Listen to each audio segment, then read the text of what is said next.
Bonsoir. Bonsoir à Alexandra. Bonsoir Vincent. Merci d'avoir répondu à mon invitation. C'est vraiment un plaisir de t'accueillir pour conclure ce congrès, ce week-end des journées bien-être et nature. Ravi que tu sois parmi nous. Bah, écoute, c'est formidable que ce soit effectivement possible. À chaque fois que je fais un truc, je me dis, bon, bah, j'aurais réussi à caser ça aussi. Merci beaucoup, vraiment. Non, non, bah, merci à vous. Ça sera un petit peu improvisé parce que j'ai eu Vincent il y a combien de temps au téléphone, dis-moi? 1 heure, 1 heure. Il y a 1 heure, voilà. Là j'ai fait 17 diapos depuis 1 heure. C'est génial, génial comme dame. Merci, merci à vous. Alors, je me suis permis de faire une petite présentation. Alors, docteur Alexandra Henriancode, vous êtes généticienne, ancienne directrice de recherche à l'INSERM. Vous avez consacré la majorité de vos travaux à l'ARN. Vous êtes une partie de vos travaux, parce que je vois que vous faites comme ça. La moitié, on va dire probablement la moitié. Voilà. Moitié. Vous êtes attachée au vivant, à la vie. Vous êtes mère. Vous avez donné la vie. Vous aimez la vie, vous la soutenez. Vous travaillez au nom de la vie. Dame de cœur, parfois attaquée, vous répondez toujours avec élégance et fermeté. Et nous vous remercions ça très sincèrement pour votre engagement. Merci d'être là aussi. C'est vraiment... très gênant. Non, c'est sincère. C'est très sincère. Moi, c'est vrai que pour aimer la vie, ça, c'est vrai que j'aime la vie. Et peut-être que si mon existence aura servi à ce que d'autres aiment la vie autant que je peux l'aimer moi, alors j'aurai réussi. Voilà, c'est ce que je dirais. Merci à vous. Merci beaucoup. Alors, est-ce que je commence Oui, vas-y. Bon, ça va être dur, hein.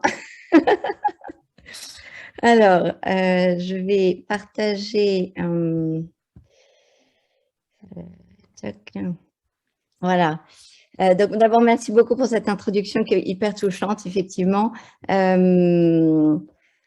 La vie m'anime personnellement parce que je suis en vie. Elle m'anime aussi par la gourmandise que j'ai des autres. J'aime profondément la diversité finalement de la vie autour de nous. J'aime bien dire, je vais arrêter de partager pour un moment. Là, c'est bon, vous me voyez moi? Pas mon écran? Oui? Oui, on vous voit. Ouais, d'accord.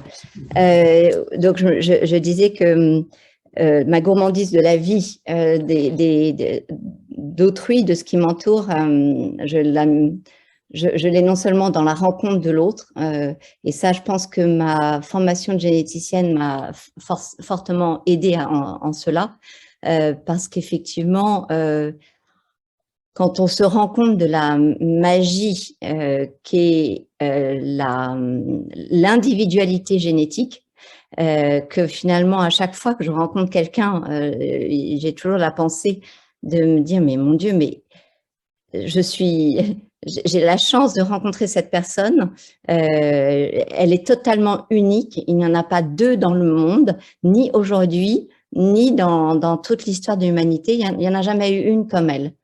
Et ça me donne cette gourmandise, effectivement, de l'autre, qui fait que peut-être que parfois, effectivement, je suis attaquée. D'abord, à leur décharge, je les comprends, parce que le personnage qu'on a dressé de moi avec tous les mensonges qu'on a dit sur moi, notamment sur Wikipédia et autres, font que le personnage est très antipathique. Donc, je ne peux que les comprendre.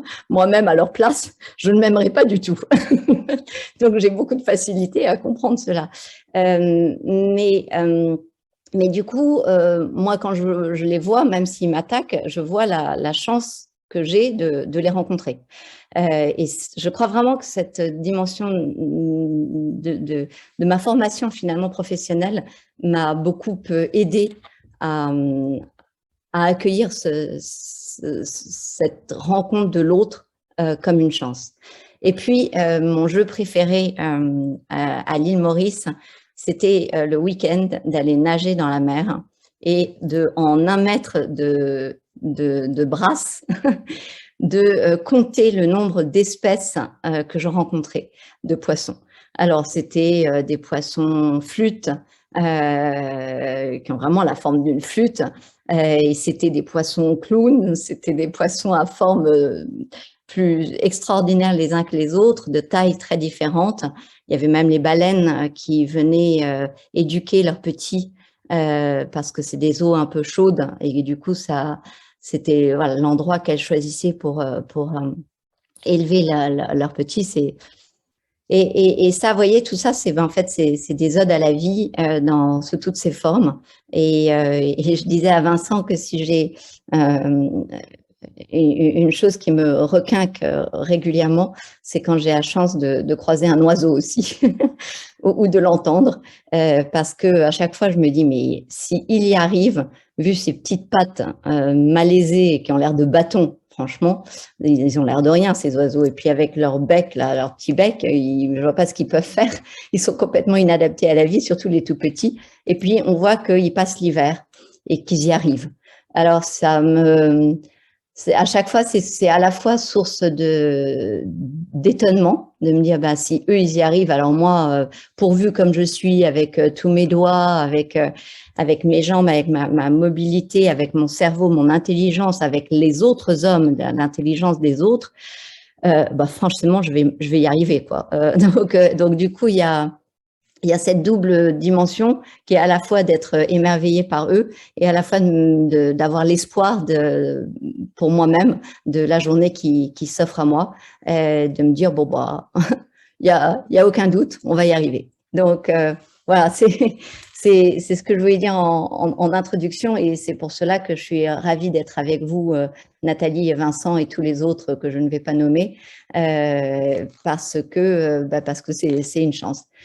Je vais partager avec vous des notions que je trouve importantes. Alors, comment je fais, attends, share screen. Alors, toc. C'est bon? Oui, très bien. Oui, parfait, ouais. Top. Et donc, en fait, j'aimerais, donc là, ce message que j'ai déjà donné et partagé avec vous, finalement, c'est un message pour nous tous facile à avoir, mais je trouve qu'il faut toujours aussi être un petit peu dans l'anticipation du futur, parce que ça nous permet de mieux, à la fois nous préparer et à la fois de mieux comprendre soi-même où est-ce qu'on en est et d'être en capacité de réagir de façon adaptée. Alors, comme j'aime bien finalement dans ma vie faire plan A, plan B, plan C, en me disant, ben voilà, en envisageant plutôt, ça a l'air idiot parce que d'un côté, je suis très positive et puis d'un autre côté, j'envisage toujours un peu le pire. Alors, c'est vrai qu'ayant travaillé plus de 20 ans dans des hôpitaux pédiatriques, quand on voit le malheur de certains enfants et de certaines familles, on se dit toujours que finalement, la normalité, c'est eux, et que l'anormalité avec un A privatif, c'est d'aller bien et d'avoir des enfants qui vont bien. Et du coup, j'ai toujours envisagé un peu le pire, même quand j'ai été mère, je me disais, oh là là, comment ça va se passer ce truc-là, ça c'est pas possible, ça va pas marcher parce que vu le nombre de dysfonctions que je vois à l'hôpital, et puis voilà, et puis parfois on m'a annoncé des catastrophes et en fait ça n'en était pas, et puis parfois c'était voilà, en tout cas c'était vrai que c'est une expérience formidable et qu'à la première naissance, puisque Nathalie, je ne pensais pas parler de ça, mais la première naissance de ma fille aînée, lorsque j'ai vu ce petit être, hein, et en fait, ce qui me fascinait, c'était ses oreilles, la façon dont ses oreilles étaient dessinées et puis la vascularisation de ses oreilles. Et je regardais ça en me disant, mais comment est-ce que certains peuvent dire « j'ai fait un enfant » Je me disais, mais moi, j'ai rien fait du tout, hein, ça je vous assure, j'y suis pour rien. Je ne comprends pas, je ne connais pas, j'étais pas là, quoi. Et c'est vrai que voilà, cet émerveillement sur la vie me permet aussi de trouver une motivation quotidienne intacte en tant que chercheur qui n'a jamais démenti. Voilà, donc… Alors, la vie à la croisée du genre humain, c'était… alors, j'ai dit le titre « Hic et Nunc » à Vincent, ça l'a fait hurler de rire. Je ne sais pas trop pourquoi, donc j'irai dessus après. Hic et Nunc, ça veut dire ici et maintenant. Et la vie à la croisée du genre humain, vous allez voir pourquoi je dis cela. C'est qu'effectivement, il y a un… de toute façon, vous allez un peu me croire, hein, depuis 2 ans, notre vie est très, très bouleversée. Parfois au niveau d'une intimité dont on ne se rend même pas compte.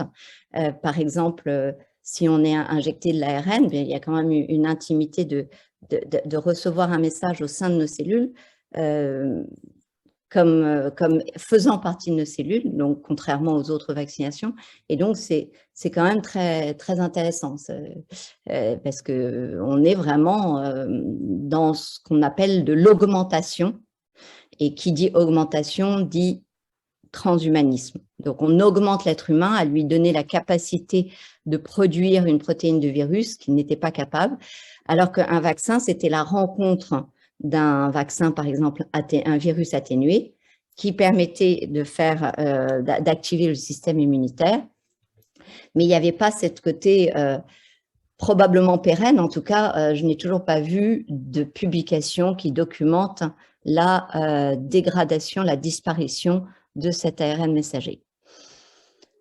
Bon, c'est une des illustrations, mais il y en a beaucoup d'autres. La vie à la croisée du genre humain, comment vivre cet appel à la vie aujourd'hui? Alors, pourquoi je ne peux pas… Voilà. Hic et Nunc, Vincent, donc je m'adresse plus à Vincent qu'aux autres. C'est une formule qui est utilisée depuis l'Antiquité voilà, par certains philosophes pour caractériser une attitude qui consiste à vivre en étant ancré dans la réalité présente et à accepter, et c'est très important, cette réalité de manière rationnelle. Alors, vous comprenez qu'en tant que scientifique, j'y sois sensible, grâce notamment à une absence d'illusion ou de jugement négatif. Donc, c'est vrai que cette attitude me semble tout à fait importante aujourd'hui, alors qu'on est bouleversé depuis 2 ans dans nos quotidiens, de vivre ancré cette réalité présente, de l'accepter de manière rationnelle, ce qui n'est pas facile parce qu'on est constamment sur de l'irrationalité. Le dernier exemple, c'est les certificats de rétablissement, c'est plus 6 mois, c'est 4 mois. Bah, allons-y gaiement, allez hop. Ça n'a rien de rationnel. Si on était rationnel, on prendrait nos connaissances scientifiques et on dirait bah, qu'est-ce qu'on se connaît sur les SRAS-CoV. SRAS-CoV-1, par exemple, l'immunité, elle durait 17 ans. Pourquoi 17 ans? Parce qu'on n'a pas vu, on est aux limites des capacités d'observation. C'est que ça fait depuis 2003. Donc voilà, on peut aller plus loin, mais on sait cela. Et l'absence de jugement négatif, parce que celui-là nous entraîne dans un côté un peu sombre qui me semble dur à vivre. Alors, des philosophes, ceux qui avaient pour but le bonheur individuel, comme les épicuriens, les stoïciens ou les humanistes, utilisaient fréquemment cette formule hic et nunc. Vous verrez que moi, je l'enrichis à ma manière. Alors, pourquoi je fais cette présentation en disant qu'on est à la croisée des chemins? Bien parce que il y a le fameux progrès.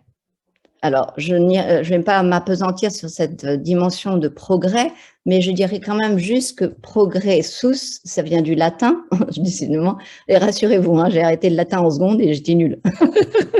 Donc, je ne vais pas vous faire beaucoup de mots de latin, mais je trouve que c'est toujours intéressant de revenir aux sources même des mots. Progressus, c'est avancer. C'est la notion d'avancer. Et donc, évidemment, dans cette notion de progrès, comme dans la définition de la santé par l'OMS, il y a la dimension de bonheur. Ce qui n'est pas peu important, compte tenu des progrès qu'on nous fait avaler comme tels. Alors, et on confond innovation technologique avec progrès. Et évidemment, toute innovation technologique n'est pas forcément progrès. La vie, vous l'avez donc ici au centre. Alors, attends, hop. Alors, je ne sais pas où mettre ce truc-là, là, il m'enquiquine. Hop. La vie est au centre. Nous sommes des êtres humains. Et la philosophie actuelle qui s'est développée depuis pas mal d'années, hein, ça a commencé en fait avec notamment Julian Huxley, le frère d'Aldous Huxley qui avait écrit Le meilleur des mondes. Donc ça a quand même une dimension d'eugénisme, hein, c'est de dire que finalement l'humain est perfectible. Et donc, alors l'humain est perfectible, on est d'accord. Mais doit-on, enfin, est-ce que quelqu'un doit décider de l'améliorer pour d'autres? Ça, c'est une première question qu'on se pose. Et l'humain est toujours en évolution. Donc ça aussi, c'est vrai. Mais faut-il hâter cette évolution? C'est une question qu'on peut se poser. Et donc, cette philosophie transhumaniste dit que finalement, cette évolution, elle doit évoluer vers le transhumain, le post-humain et l'hyperhumain. C'est-à-dire qu'en fait, on est parti pour un voyage, un peu forcé pour le moment, enfin, en ce qui me concerne, vers donc voyage de transhumance en transhumain, vers la dimension de post-humain pour aboutir à l'hyperhumain. Ce voyage, il se fait avec... alors déjà, il fait fi du pôle de la fragilité la plus extrême, ce que j'appellerais la non-persona, et vous allez voir ce que j'appelle la non-persona, et finalement, ce qui est intéressant, c'est que petit à petit, des personnes qui ne choisiraient pas le choix sanitaire de tous, on a l'impression qu'on devient ces non-persona. La technologie, la médecine et l'idéologie vont véritablement accompagner ce voyage, si je puis dire, de l'humain vers l'hyperhumain. Alors, tout de suite, la dimension des non-personas, c'est ceux qu'en fait, dans la société, ne sont pas représentés. La cohorte des non-représentés, les persona non grata, comme on dirait encore en latin, les persona, ceux qu'on ne veut pas, les sans-voix, les inhumainement considérés comme non-persona. Il y a beaucoup de mon point de vue, de non-persona. Et il y a, par exemple, ce Vincent Lambert, à qui qui reste pour moi un traumatisme de la société française, sans forcément qu'elle l'ait intégré comme tel, parce que c'est passé au rang de fait divers, à qui on a dit, bah voilà, et lui, il ne doit plus être alimenté ni hydraté. Donc et finalement, les embryons qui sont dans les congélateurs, eh bien, de la même façon, d'une façon un peu arbitraire, est décidé qu'ils n'ont pas chapitre à la vie. Alors, vous voyez, ce triptyque technologie, médecine, idéologie, c'est un triptyque qui vise à imposer un changement d'humanité. J'ai pris pour vous montrer que je n'exagère pas des très vieilles couvertures de The Economist, donc pour vous montrer que ça touche vraiment toute la granularité de notre société, et qui vous montre les titres, alors certes c'est de l'anglais, mais Editing Humanity, et vous voyez qu'on va améliorer son langage, faire en sorte qu'il soit un sprinter, faire en sorte qu'il ne soit pas chauve, qu'il ait un haut QI, qu'il ait 20 sur 20 de vision, etc. Et c'est les prospects de l'augmentation génétique. Une autre couverture qui était en 2007, donc vous voyez, Sex and Science, et c'était de dire finalement on va travailler sur l'embryon humain, on va éditer ces gènes, donc éditer ça veut dire les modifier, on va faire des clones, et puis on va quand même discuter de l'éthique de faire des bébés au sens de fabriquer des bébés. Et puis, cette étape qui finalement commence à avoir de moins en moins de secrets pour vous, qui était la prochaine frontière qui était décrite, en disant, eh bien, quand les pensées contrôleront des machines, et vous apprécierez que les ondes ne sont que dans un sens et évidemment pas dans l'autre, comme vous le savez, comme tout un chacun le sait. Nous ne faisons que émettre et pas recevoir. Donc, évidemment, non sans humour. La technologie en Humanity Changer, elle utilise, c'est pas sorcier en fait, et c'est bien de décortiquer, c'est ce que j'essaye de faire dans cette présentation, de décortiquer en principe simple. Elle repose, donc, comme vous l'avez vu, selon ses couvertures, sur la modification génétique, mais aussi sur l'interface homme-machine. On est en train de venir à cela, vous êtes peut-être au courant des campagnes voilà, qui sont bien activées d'implantation de chips, de petites puces au niveau, à l'intersection du pouce et de l'index, qui contiennent toutes vos données vitales. Il y a Internet, il y a toutes ces facultés finalement qu'on a, même d'exosquelette, donc de faire un squelette à l'extérieur, enfin c'est pas un squelette, c'est du bricolage de tubes, etc., qui vont vous faire, dont le but est de vous faire marcher. Et puis, il y a la notion d'idéologie de Human Changer. Alors là, elle s'attaque, pourquoi je dis que c'est d'idéologie, c'est qu'elle s'attaque à ce que je considère être des intemporels, non seulement de l'humain, mais de la vie en général. Et donc, ceux-là vont redéfinir la vie et la mort. Et c'est pour cela que vous en avez certains qui par exemple, payent des sommes importantes pour être cryogénisés, donc au moment de leur mort, donc se font mettre dans des espèces de gros tanks qui les cryogénisent, et qui a fait dire à certains que nous sommes en route vers l'immortalité, la mort de la mort, etc., etc. Et l'autre aspect, c'est de redéfinir la notion de sexe et de famille, donc cette notion de dire finalement le sexe biologique tel qu'il nous définit, eh bien non, il ne définit plus notre sexe, mais une dimension théorique et uniquement biologique, et du coup, nous devons nous en éloigner. Donc, or, vous comprenez qu'en tant que généticienne biologiste, j'ai vraiment du mal à m'éloigner de trop de la biologie, donc je considère que étant un XX, il est logique de déclarer que je suis une femme. Après, la vie peut changer, mais il faut quand même des garde-fous en disant de toute façon, je suis née comme fille dès lors que je suis XX. Voilà, c'est des principes de biologie de base.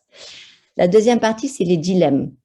Alors, les dilemmes, il y a un premier dilemme qui est la chute dans la dispersion. Alors, qu'est-ce que c'est que ce dilemme-là pour moi? Ce schéma a l'air peut-être compliqué, mais c'est en fait, je suis repartie de Teilhard de Chardin, qui est très critiqué au niveau religion, mais qui a beaucoup apporté au niveau de la science et même de notre réflexion. Il a écrit un bouquin qui s'appelait Le phénomène humain, qui a été mis sous forme de diagramme par Jacques Séverin à Batucci, et qui, en gros, et c'est assez simple finalement de le comprendre, disait qu'on allait de notre point alpha, qui était donc avec vraiment la création finalement au niveau du Big Bang, à notre oméga. Et que en chemin dans cet alpha, du point alpha à notre oméga, donc nous, notre point alpha à nous, on peut considérer que c'est justement le moment où le génome de notre père et de notre mère ont fusionné ensemble, et nous donnant une identité propre et unique, et non voilà, et qui fait cette chance que j'ai de rencontrer chacun d'entre vous. Donc ça, ce serait notre point alpha à nous, et on converge vers notre point oméga qui est là où vous le souhaitez. Mais ce que j'aime dans ce schéma, c'est que il y a en chemin une force d'union que je reconnaissais Teilhard de Chardin, qui était ce qu'il appelait l'amour-énergie. et en disant finalement c'est ça qui nous c'est ça le moteur finalement pour évoluer. Donc vous voyez, c'est complètement différent du transhumanisme, c'est finalement de dire c'est par l'amour qu'on doit évoluer, et il faut faire attention parce qu'il y a l'alternative de l'échec par une chute dans la dispersion, et je crois qu'on la vit très intensément, notamment alors Internet est un outil formidable, nos téléphones portables aussi, mais finalement on voit bien qu'on a du mal à se concentrer, on a du mal parfois à s'ancrer véritablement dans le réel parce qu'on risque la dispersion. Alors, le deuxième dilemme que j'ai oublié d'illustrer, c'était pour moi justement cet Internet. Et j'aime bien montrer, en fait, j'ai une petite diapositive où je montre d'habitude, vous avez la première image où on voit l'ensemble de la famille qui regarde la télévision, donc sur un canapé. Puis, dans le temps, un temps plus proche de nous, les parents qui regardent l'ordinateur et les deux enfants qui sont en train, sur un espèce de jeu, à jouer ensemble. Et puis, troisième évolution, vous avez la famille explosée où chacun est avec son petit écran. Ça, pour moi, c'est un deuxième dilemme qui s'offre à nous de façon très concrète, qui altère non seulement la communication entre nous, mais de façon plus fondamentale, la transmission. Et évidemment, que dans le monde vivant, que ce soit les animaux ou les humains, la dimension de transmission est fondamentale pour aller plus loin et pour permettre une évolution, mais qui ne soit pas une évolution forcée, mais une évolution respectant finalement l'expérience des uns et des autres et s'enrichissant de l'expérience des uns et des autres. Donc ça, il semble que ces écrans portent bien leur nom parce qu'ils obturent notre... ils forment voilà, une limite avec l'autre. Je reviens à ma présentation et je vais vous poser pour vous montrer un petit peu à quel niveau ça va très loin, les questions qu'on peut se poser éthiques, c'est-à-dire si jamais on dit, bah oui, mais on est des protecteurs de la vie, il faut absolument protéger la vie à tout prix. Et donc, je me suis amusée, entre guillemets, à vous poser quelques questions juste pour vous permettre de réfléchir à plus loin. Alors, quid, si jamais, pour rendre des enfants plus résistants à certaines maladies, je modifie le génome d'embryon, et pourquoi pas, parce que j'ai fait des études pour montrer que c'était une façon de le faire. Et là, alors ça, il faut savoir que cette diapositive, je l'ai fait en 2019, mais finalement, je n'avais pas imaginé qu'on passerait si vite à cette augmentation. Donc, effectivement, là, on y est en la mélangeant à des séquences humaines, voire d'une autre espèce. Et effectivement, dès lors qu'on nous fait exprimer une séquence génique d'une autre espèce, d'un virus, eh bien, on est exactement dans ce cas où finalement, c'est pour rendre des enfants plus résistants à certaines maladies, on va finalement prendre le risque de modifier ces génomes. Quid si j'altère physiquement le cerveau d'un nouveau-né, par exemple, par un implant connecté? Qui dit connecté dit que n'importe qui, enfin pas n'importe qui, mais il reste toujours hackable, comme les hackers, c'est-à-dire qu'effectivement, il y a toujours la possibilité que quelqu'un de l'extérieur prenne, voilà, hack le système et interfère avec le non-voyant qui avait son implant ou le sourd qui avait son implant pour entendre. Donc ça, c'est aussi intéressant de réfléchir à cela, aux implants connectés. Évidemment, loin de moi l'idée de ne pas être pour les prothèses, mais là, c'est des prothèses qui ont cette vulnérabilité d'être hackées par autrui. Quid si j'utilise des chimères homme-animal par la justification de soigner les maladies? Alors ça, vous savez que tristement, enfin vous ne savez ou vous ne savez pas, que dans cette crise sanitaire, il y a vraiment eu 2 lois qui sont passées au forceps, c'est le cas de le dire. Une loi qui était sur la transparence par rapport au lobby et la transparence des politiques. Et ils ont dit non, c'est pas le moment, on en parlera plus tard. Donc c'est assez intéressant. Et l'autre loi, c'était la loi de bioéthique, qu'ils ont maintenue dans un calendrier très forcé, à une époque où on pouvait vraiment penser raisonnablement qu'on avait autre chose à faire parce qu'on sortait tout juste du premier pic épidémique. Et voilà, il y a eu des allers-retours entre l'Assemblée nationale, le Sénat. Pour finir, le Sénat a dit, hop, excite toute cette loi de bioéthique qui ne tient pas debout. Et l'Assemblée nationale l'a voté vraiment de force. Et notamment, il y avait ce point des chimères homme-animal, évidemment justifié par le fait de soigner les maladies. Et quid si je clone un enfant qui allait mourir? Vous savez que cette technologie du clonage, elle est très, enfin, vous savez ou vous ne savez pas qu'elle est très utilisée dans certains pays, notamment pour cloner son chien, pour cloner son chat, et donc effectivement, elle est envisagée pour cloner un enfant qu'on allait perdre ou qu'on aurait perdu. Quid, et ça c'était aussi des travaux qui étaient quand même assez avancés, hein, de greffer la tête d'un patient X sur le corps d'un patient Y. Donc, je vous laisse à penser qui est qui, où, quand et comment. Voilà, ça fait partie de ces questions qu'il est important de se poser avant, en se disant, mais mon Dieu, bon, enfin, voilà, est-ce que c'est raisonnable? Et si je cryogénise un fœtus pour, par exemple, voilà, qui allait mourir, donc je prends mon fœtus, je le cryogénise, je le mets pour plus tard le rebooster en un temps que je penserais être plus favorable pour lui parce que ça sera un temps où il y aura eu des découvertes et qui permettra de guérir la maladie dont il souffre. Voilà. Donc voilà un petit peu le genre de dilemme éthique auquel on peut arriver, qui sont évidemment assez vertigineux, en tout cas qui, moi, me donnent toujours un certain vertige. Le troisième partie, c'est l'enjeu des fondements. J'ai fait cette diapositive que je trouve très jolie et vous verrez que je l'ai faite en 2 temps. Une pour tous, si je puis dire, et une pour ceux qui peuvent admettre, enfin voilà, une pour les agnostiques, les athées et tout, voilà, tout le monde, et une où on se dit mais finalement et s'il y avait un Dieu?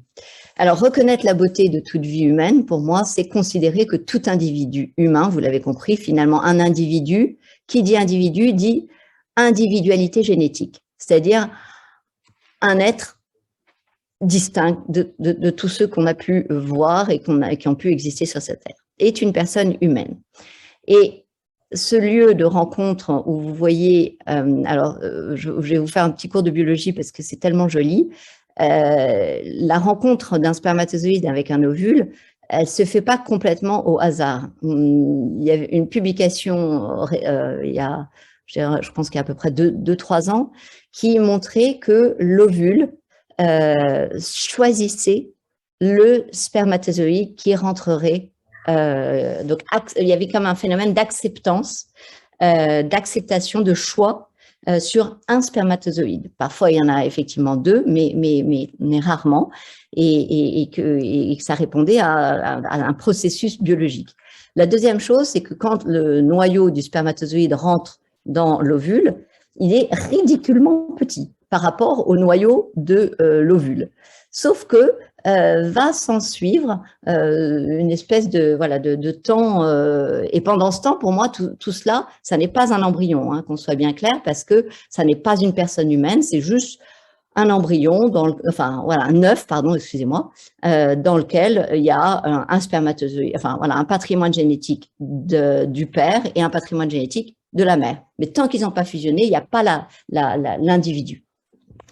Et donc, le petit spermatozoïde va grossir au point qu'il va devenir aussi gros, voire un tout petit peu plus gros que le noyau de l'ovule. Et à ce moment-là, il fusionne dans ce que j'aime bien voir ça comme une embrassade. Et j'aime bien voir ça comme un espèce de mime de ce qui peut se passer au niveau des corps. Donc, en tout cas, cet endroit, c'est finalement une espèce de fusion entre l'être et la vie, puisque voilà, c'est l'être qui naît, donc la vie qui naît, la matière vraiment très biochimique et l'esprit, et puis le visible et l'invisible. Et ça aussi, c'est une dimension intéressante parce qu'on oublie trop souvent en ce moment l'invisible qui existe évidemment, et typiquement ce genre de phénomènes qui sont cachés de nos yeux, mais qui existent pourtant bel et bien. Et si on peut aller jusqu'à admettre l'existence d'un Dieu, eh bien, c'est aussi le lieu de la loi, de l'union entre la loi éternelle et la loi naturelle, c'est-à-dire qu'en fait, c'est le lieu de rencontre de l'homme avec son créateur. Je m'appesantis pas parce que je veux pas choquer qui que ce soit. Le but n'est pas là, mais vraiment de nous faire réfléchir à toute cette dimension. Et donc, pour moi, finalement, reconnaître la beauté de toute vie humaine, c'est aimer l'autre inconditionnellement. Et j'ai pris ces oiseaux et cette incondition est très important, inconditionnellement, c'est-à-dire qu'effectivement, vous n'allez pas dire, bah alors voilà, si toi tu as un œil et pas deux, je t'aime pas. Si tu as une dose et pas trois, je t'aime pas. Si tu as, enfin, vous voyez, vous pouvez décliner cette dimension assez loin. Et j'ai pris cette image qui est tellement belle de la nature et qu'on voit si souvent finalement devant nos yeux, de ces vols collectifs, alors là qui reforment comme un oiseau. Et pour vous dire que ça a été quand même étudié en détail et en fait, comment est-ce qu'il y a ces formes qu'il déploie et c'est celles que j'aimerais qu'on fasse, notamment si jamais on considère qu'on rentre en résistance, enfin pour ceux qui veulent, qui n'aiment pas ce qui se passe en ce moment, eh bien c'est ce à quoi j'aspirerais, c'est d'être à la fois les uns à côté des autres individuellement, c'est-à-dire totalement libre, sauf que chacun des petits oiseaux, la raison pour laquelle ils arrivent à former des mouvements concertés, entre guillemets, c'est qu'il fait attention à son plus proche voisinage. Et donc, intègre le moindre mouvement de son plus proche voisinage. Et si chaque point intègre ainsi le mouvement de son plus proche voisinage, alors ensemble, on peut faire de très belles choses. Pour finir, une réflexion de plus en plus philosophique peut-être, mais que je trouve tellement belle, c'est qu'il faut savoir qu'en français, on dit le mot « vie » et on s'arrête là, et on dit le mot « temps » et on s'arrête là, un mot unique. Sauf que les Grecs, eux, ils avaient 3 mots pour dire cela. Pour dire le mot « vie », ils avaient « bios », psyché et zoé. Bios, c'est, vous connaissez plus probablement cette dimension-là, bios, c'est vraiment ce qui va donner la biologie, l'étude du vivant dans la dimension de la vie du corps physique et tout ce qui va faire de l'homme un être vivant. Il y a la vie psyché, qui est finalement la vie psychologique de l'âme humaine, c'est-à-dire la pensée, l'émotion, la volonté. Donc, qu'on introduise ou non la dimension de l'âme, qu'importe, en tout cas, la vie psychologique, elle est bel et bien réelle. Et puis, il y a cette dimension de la vie zoé, qui est une dimension intéressante, mais tout à fait, comment on va dire, qui est très difficile à palper pour nous, parce que c'est finalement l'origine même de la vie. Giorgio Agamben, qui est un philosophe des temps modernes dont je vous conseille son dernier livre sur la crise, qui est extraordinaire, disait c'est la vie nue. Et en fait, cette vie nue, c'est la vie incorruptible, indestructible, pour mieux la comprendre, ce serait finalement celle de l'arbre de vie qu'on définit en disant, ben voilà, il y a un moment où il y a la vie qui surgit, dont on ne comprend pas. Enfin, non, justement, elle ne surgit pas, elle est non créée, elle est. Le temps, c'est Aion, Chronos et Kairos. Aion, vous la connaissez bien, le temps Aion, c'est la conscience du monde, c'est finalement le temps des cycles. Et sachant que ces cycles, ils se déclinent très largement, les saisons, la respiration, c'est aussi un temps de cycle. L'Aion, c'est le temps du sommeil qui est aussi cyclique. Et donc, ce temps, c'est aussi, j'aurais pu mettre les cycles menstruels. Enfin, il y a vraiment ce temps Aion défini de façon très collective. Donc, c'est important de l'intégrer. Il y a le temps chronos, celui auquel on est le plus habitué, qui est celui qui nous permet d'avoir la conscience de soi. C'est le temps physique, quantitatif, linéaire, qui nous permet de définir le passé, le présent, le futur, donc qui va être très facilement matérialisé, mesuré par une montre, par exemple. Et il y a ce temps tellement beau, que j'aime tellement, qui est le temps kairos. Le temps kairos, c'est un temps métaphysique qui est un point de bascule, où l'avant ne pourra plus jamais être comme avant et devient l'après. Et donc, c'est un temps évidemment non linéaire, qualitatif, et vous allez peut-être le comprendre si jamais je vous dis que le kairos, c'est finalement aussi prendre soin de l'autre, et que le kairos, ben, ça peut être prendre la main d'une personne âgée, passer un moment avec elle, mais sans rien dire, voilà, mais vous savez que le temps que vous avez passé, d'abord, ça servait à rien de le mesurer avec une montre. Il était comme suspendu dans le temps parce qu'il était un temps métaphysique et il est un temps de bascule parce qu'il a vraiment changé complètement la vie entre le avant et le après. Donc, cette dimension de Kairos, c'est pour moi très belle. Et donc, en fait, dès lors qu'on réfléchit, alors là, j'ai fait une flèche comme ça, j'ai eu tort, mais je n'ai pas eu le temps de le mettre en rond, parce qu'en vérité, on devrait le mettre en cercle, cette notion de ces 3 dimensions de la vie et ces 3 dimensions du temps. Et je trouve que construire sa vie, c'est finalement, au risque de vous choquer, c'est mettre la mort au centre. Parce que s'il y a une chose dont on est sûr, c'est que nous allons mourir. Et donc, à faire face à notre mort, nous donnons le maximum de sens à nos vies. Et donc, loin d'être un sentiment morbide ou une vision morbide de la vie, je pense qu'au contraire, c'est une façon d'harmoniser le bios, le psyché, le zoé, ou l'aion, le chronos et le kairos dans nos vies. Alors, pour compliquer et puis pour finir, je dirais sur 2 dimensions de la vie qui ont été complémentées, une par une philosophe du XXe siècle, Hannah Arendt, et une du Moyen-Âge, comme ça au moins on est tranquille. L'une, c'est le mot vita activa, qui venait compléter ces dimensions de la vie.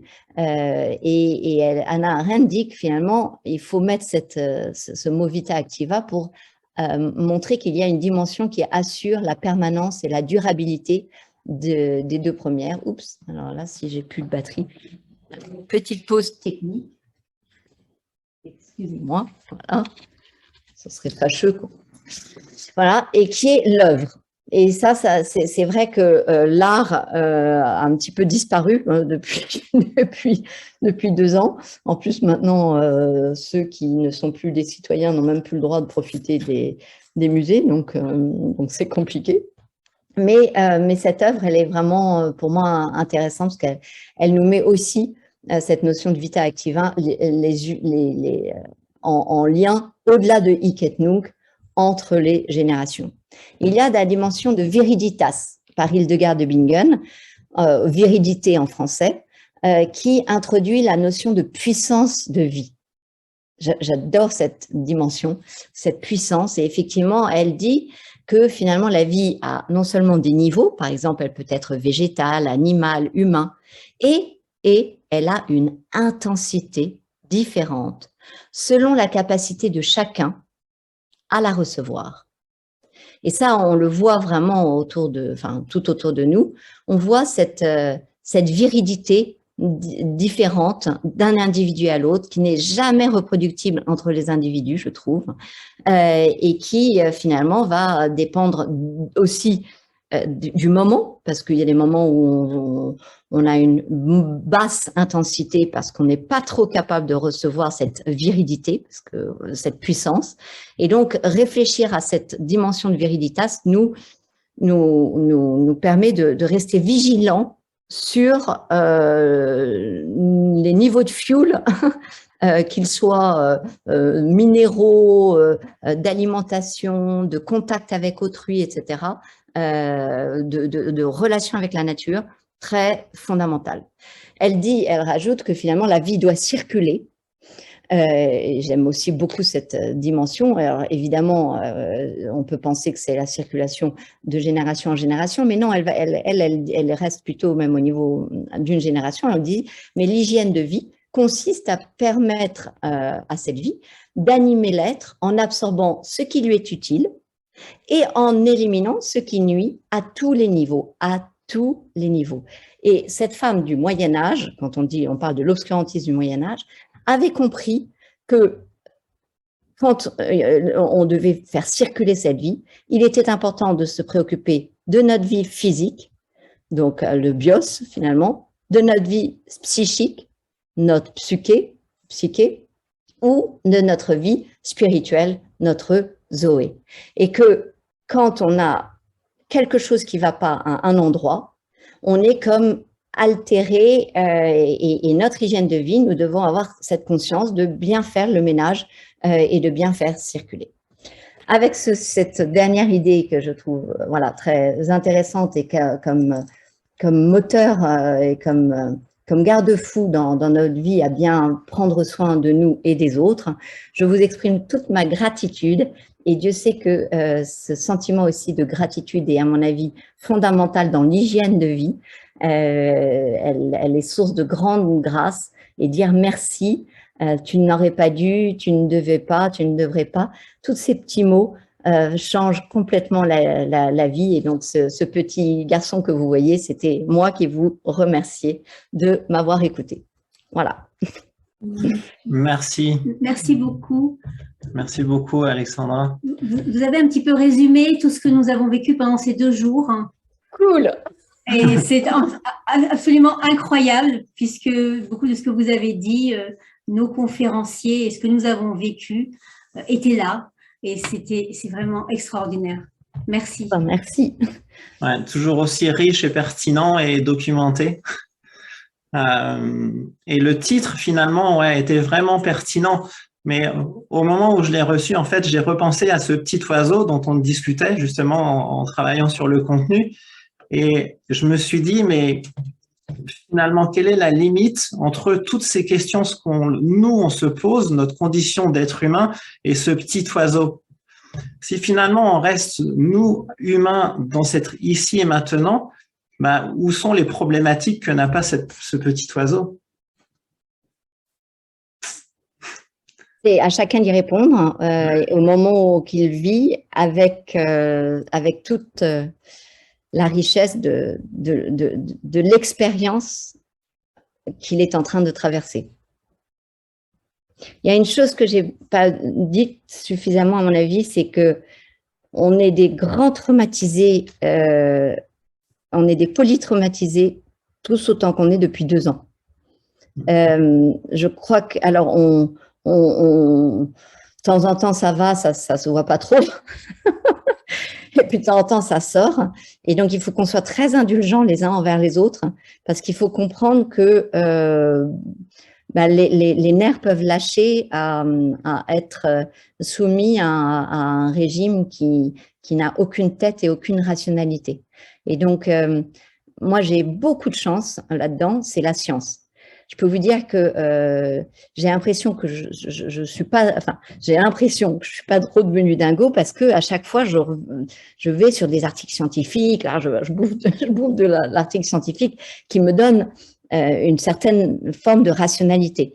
Et je me suis trouvée très chanceuse. Enfin, j'ai pensé que j'avais beaucoup de chance d'avoir cette rencontre quotidienne qui était pour moi comme une espèce de boussole et qui me permettait d'avancer et de me concentrer sur le travail. Alors, je pense que d'autres personnes qui ont d'autres qui font d'autres qui ont d'autres travails, peuvent se dire cela, s'accrocher à son travail. C'est-à-dire, quel que soit, même si vous ne travaillez pas, même si vous êtes à la maison, c'est la beauté du geste.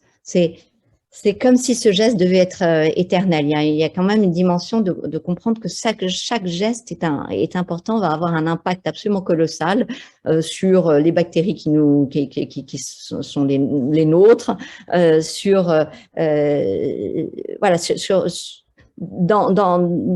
l'espace. C'est pour ça que je pense qu'il faut essayer de rester bien positif, d'envoyer le plus possible, enfin, sans que ce soit un effort. En fait, il faut le vivre plutôt comme un travail sur soi, mais pas comme il faut que je sois bienveillant, par exemple. Ah non, si on dit il faut que je sois bienveillant, je vais envoyer chez tout le monde, puis ça ira beaucoup mieux. Donc, c'est plutôt réfléchir, en fait, hein, comme j'ai fait dans cette présentation, enfin, comme je vous propose comme élément en posant des mots, en faisant des petits diagrammes, en réfléchissant hic et nunc, ici et maintenant, et du coup, d'être dans un sentiment d'acceptation de l'autre, parce qu'on voit bien nos propres difficultés. Et donc, en fait, on reste pas longtemps sur soi.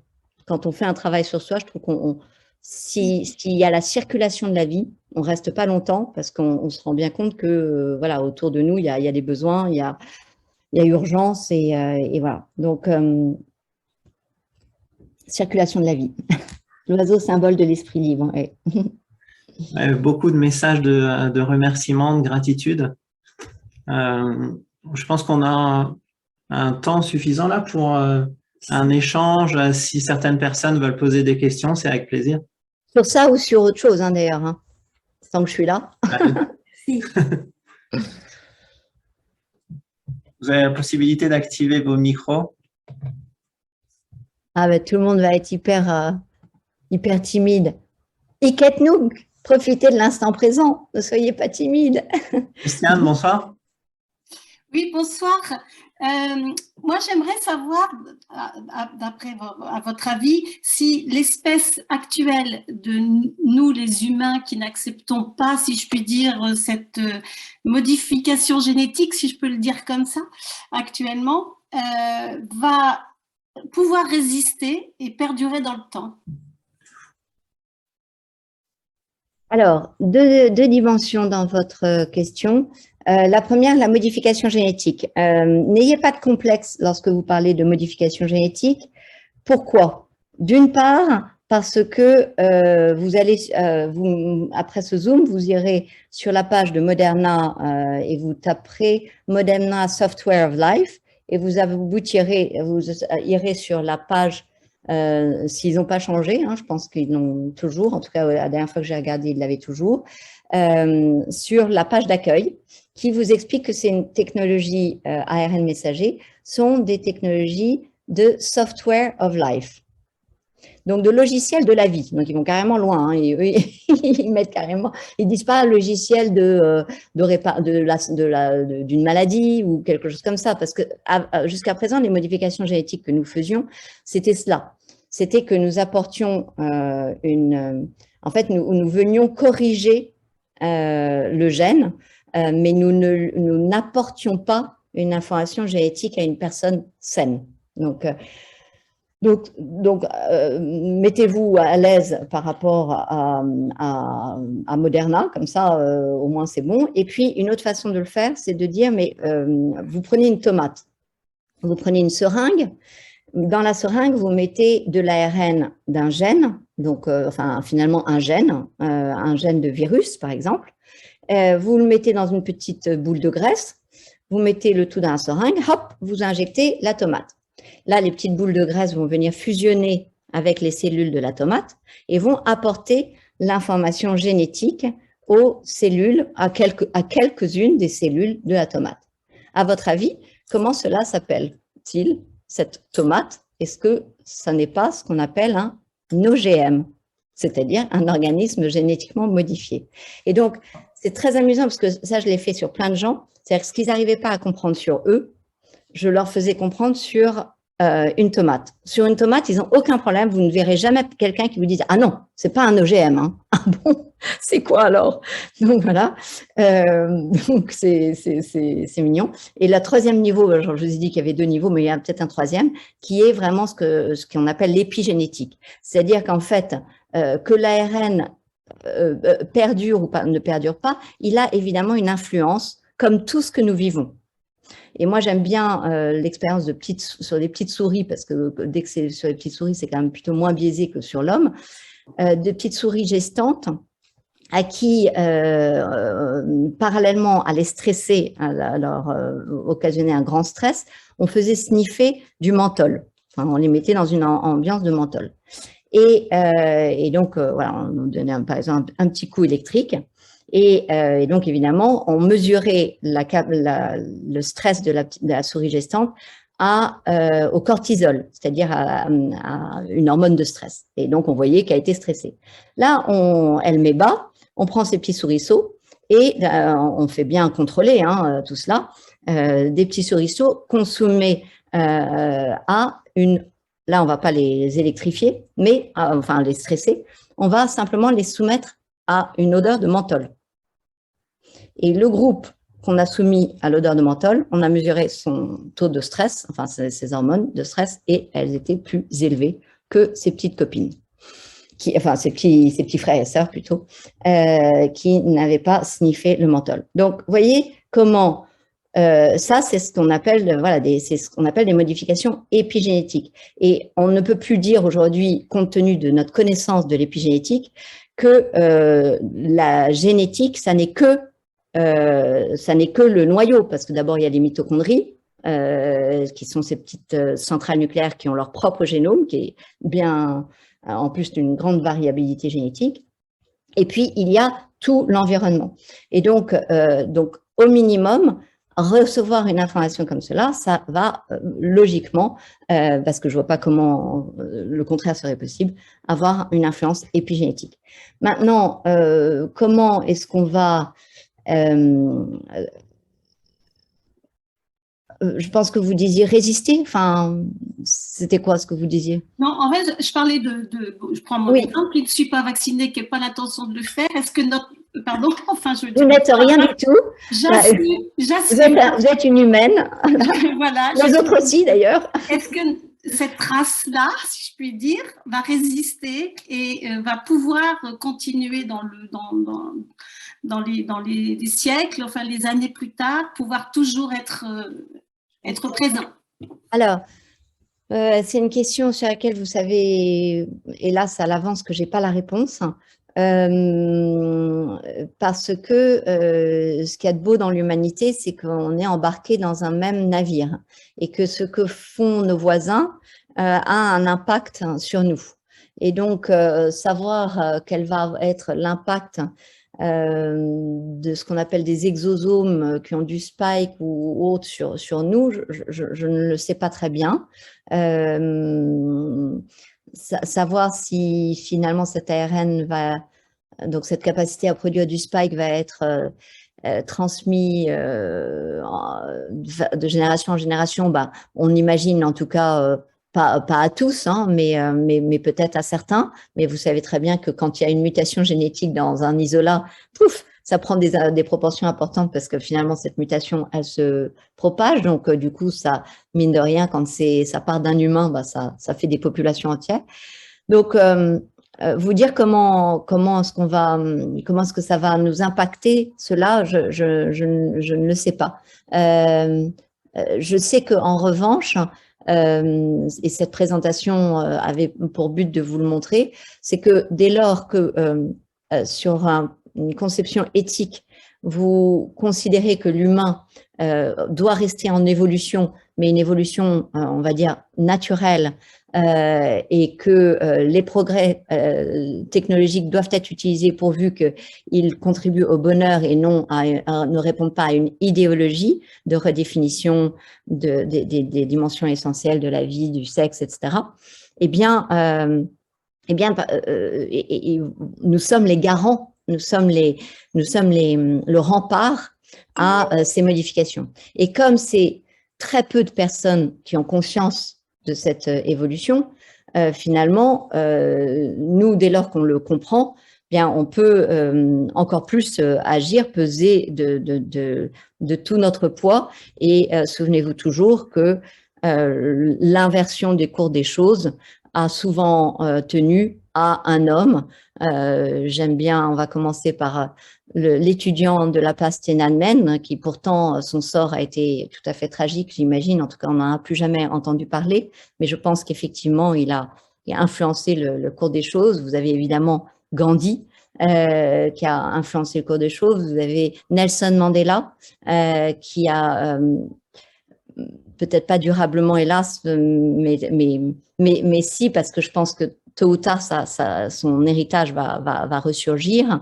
Et puis quand même, il reste prégnant, a aussi influencé. Vous avez Jésus, qui, complètement iconoclaste, a modifié. Donc, finalement, vous, Christiane, vous avez le potentiel d'être une de ces personnes. Et donc, vous avez la capacité d'infléchir l'histoire de l'humanité. Donc, je le crois fondamentalement. Je suis persuadée de ce que je dis. Donc, du coup, si ce n'est pas vous, ce sera une autre ou un autre. Et de toute façon, sachant qu'on est tous des maillons, hein, parce que Tiananmen, c'est un maillon, c'est l'étudiant, mais l'étudiant capté par celui qui conduit son char, qui a un moment d'hésitation et qui se dit « mais je ne peux pas décemment rouler sur ce pauvre mec, hein, ce pauvre petit étudiant, il est avec ses 2 sacs ». Là, il essaye de dévier la route. L'étudiant saute de côté pour se remettre devant. Il s'ensuit un espèce de… Et donc en fait, l'énergie est partie. C'est-à-dire c'était l'étudiant, mais c'est le gars qui a désobéi, entre guillemets, enfin non, qui n'a pas… Ben non, justement, il n'a pas désobéi. Il a eu un sursaut de conscience. Il n'a pas roulé sur l'étudiant et donc après s'ensuit une cascade. Donc c'est Christiane et puis tout un jeu de dominos. À vous de jouer maintenant. Hein. On compte sur vous. Vous n'avez qu'à pas poser la question. Merci. C'est un petit peu aussi de notre mission de transmission au niveau de ce salon et de ce que l'on veut apporter aussi, d'informer, de mettre en lien les professionnels de santé, les professionnels du bien-être avec un plus large public. Et on vous remercie de pouvoir y contribuer. Nous avons une question là d'une personne qui dit que pensez-vous du Novavax? Le Novavax est autorisé à partir de février. Est-ce que vous voulez dire quelque chose ou pas? Alors, tout le monde me demande tout le temps et le Valneva et le Novavax.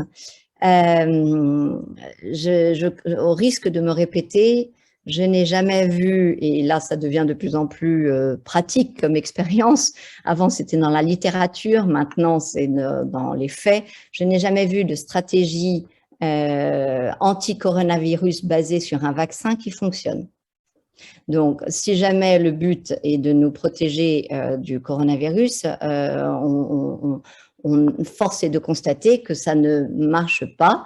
Ça ne marche pas pour la dengue et ça ne marche pas pour la bronchiolite, la VRS et pour les coronavirus. Voilà, on a 3 exemples où pour le moment, on n'a pas du tout… et donc les expériences de prendre des vaccins en gros faits de façon plus classique comme on dit n'ont pas du tout donné des résultats positifs, par exemple au niveau chinois, etc. Donc ça c'est un élément de réponse.